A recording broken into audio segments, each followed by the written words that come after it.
नहीं, लेकिन एक्सपर्ट्स तो ये भी कह रहे हैं कि जो अल्टरनेटिव होगी इस तरह का, इसलिए इस तरह का जो मतदान है वो हुआ है। क्या ये बात आपके भी क्या ये बात संगठन की भी समझ में आई है? क्या ये विकल्प बनाने की आवश्यकता की बात है?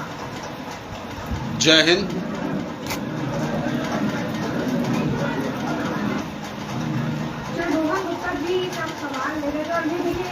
हिंदुस्तान जिंदाबाद, लोकतंत्र जिंदाबाद, बैरिस्टर असदुद्दीन ओवैसी साहब जिंदाबाद, ऑल इंडिया मजलिस इत्तेहादुल मुस्लिमीन के तमाम कार्यकर्ता जिंदाबाद। और सबसे पहले मैं प्रणाम करना चाहूँगा, आदाब करना चाहूँगा, नमन करना चाहूँगा हैदराबाद के मतदाताओं को, हैदराबाद ऑल इंडिया मजलिस इत्तेहादुल मुस्लिमीन के तमाम कार्यकर्ताओं को, पदाधिकारियों को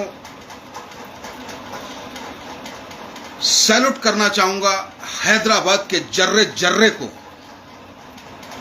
क्योंकि फिर एक बार हैदराबाद के लोगों ने हिंदुस्तान के कमजोर लोगों की आवाज, गरीबों की आवाज, दलितों की आवाज, अल्पसंख्यकों की आवाज, जिसकी आवाज कोई नहीं उठा सकता, वो आवाज उठाने की ताकत देने का काम फिर से हमारे राष्ट्रीय अध्यक्ष, ऑल इंडिया मजलिस इत्तेहादुल मुस्लिमीन के राष्ट्रीय अध्यक्ष बैरिस्टर असदुद्दीन ओवैसी साहब को भारी मतों से अपना आशीर्वाद देकर देने का काम किया है।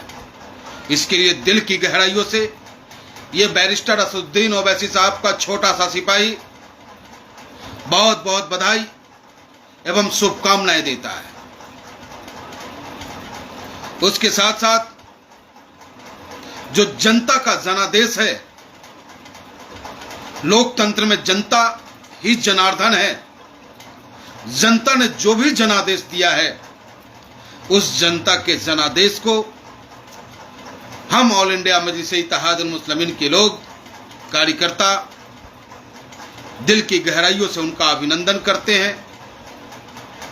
जो उन्होंने आदेश दिया उस आदेश का पालन करेंगे। बिहार में सीट हम नहीं जीत पाए, दुख तो है।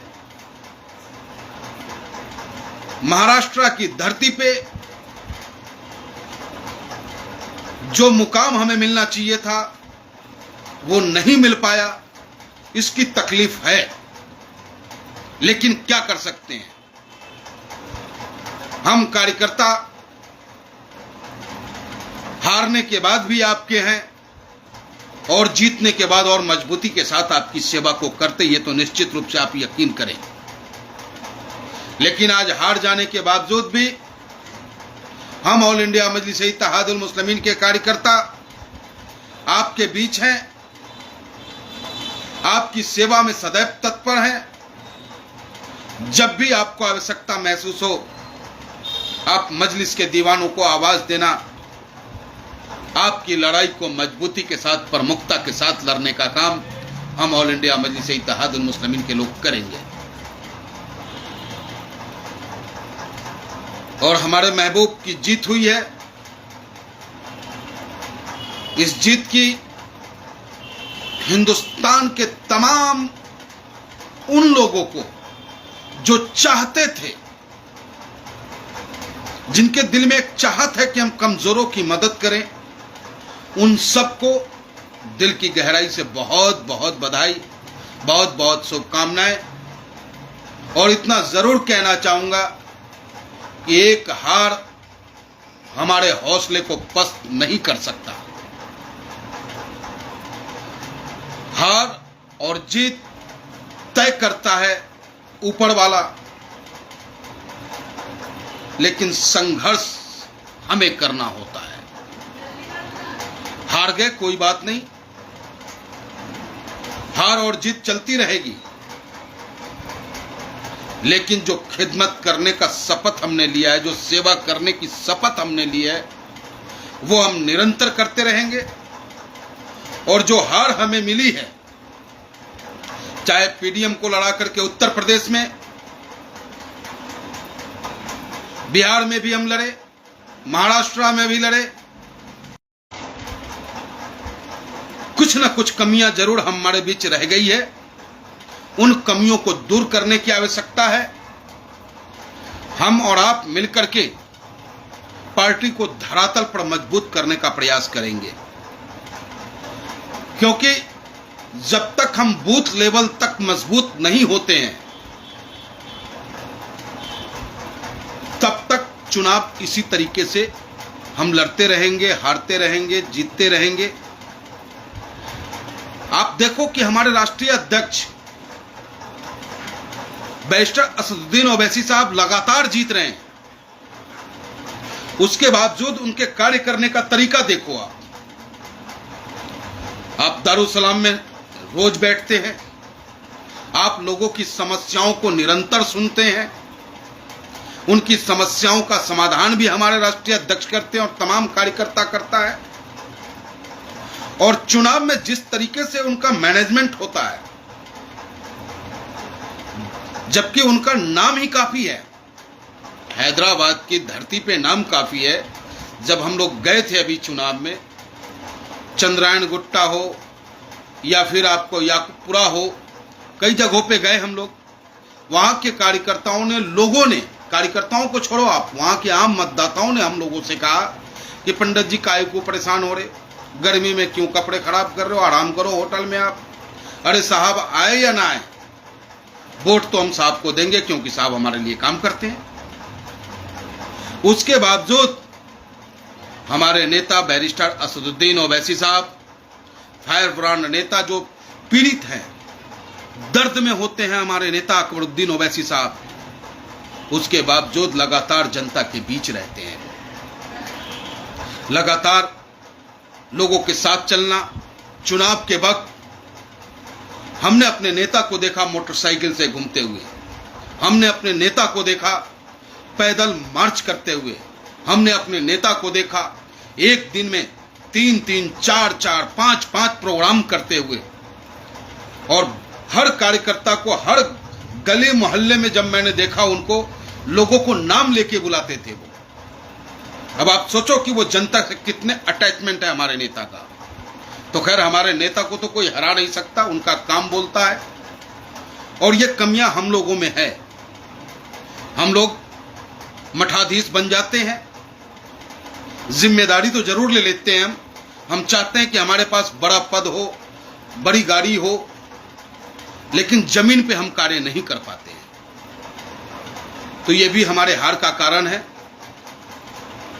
लेकिन खुशी इस बात की है कि आज हिंदुस्तान के जिस किसी कोने में हम और आप पहुंच जाते हैं, मजलिस का कोई भी साथी पहुंचता है, हिंदुस्तान की आवाम उसका स्वागत करता है, उससे मोहब्बत करता है, प्यार करता है, उसके लिए दुआ करता है। तो ये सब अगर होता है तो सिर्फ और सिर्फ बैरिस्टर असदुद्दीन ओवैसी साहब की वजह से हमें जो सम्मान हमें मिल रहा है, इसमें मैं कुछ नहीं हूं, मेरा कोई वजूद नहीं है, मेरी कोई ताकत नहीं है।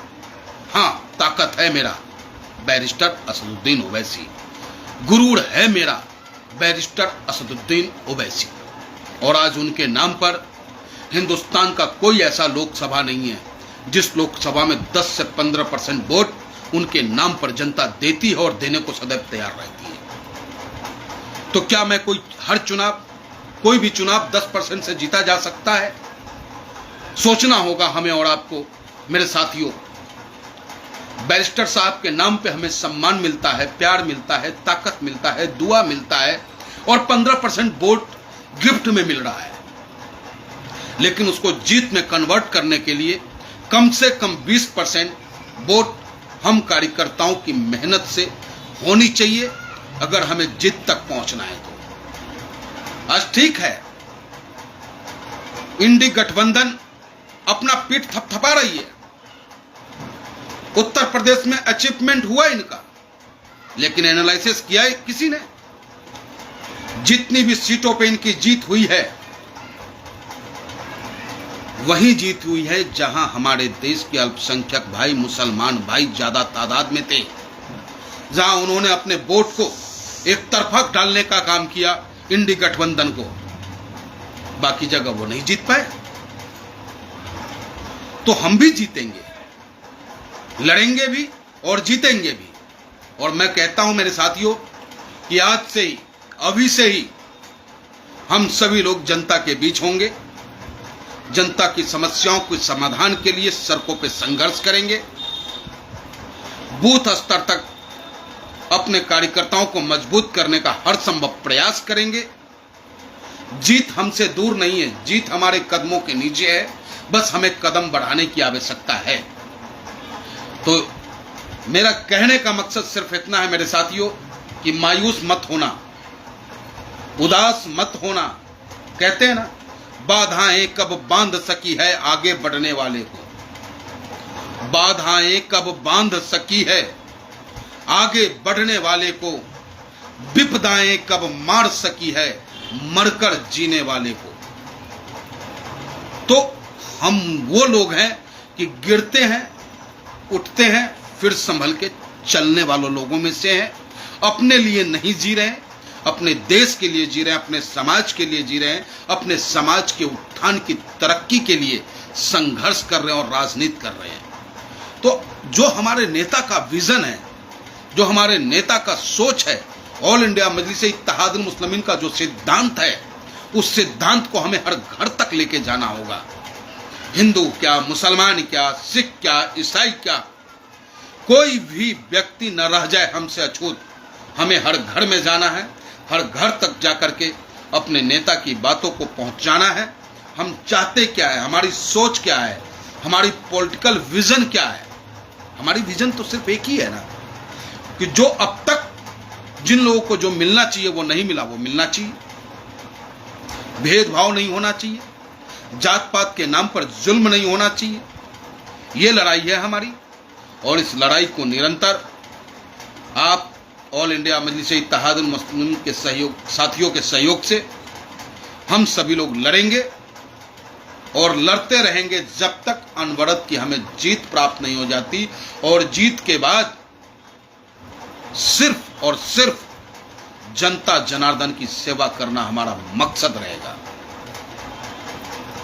और मायूस होने की आवश्यकता नहीं साथियों। पुनः जय हिंद, हिंदुस्तान जिंदाबाद, लोकतंत्र जिंदाबाद, बैरिस्टर असदुद्दीन ओवैसी साहब जिंदाबाद, आप तमाम कार्यकर्ता जिंदाबाद। धन्यवाद।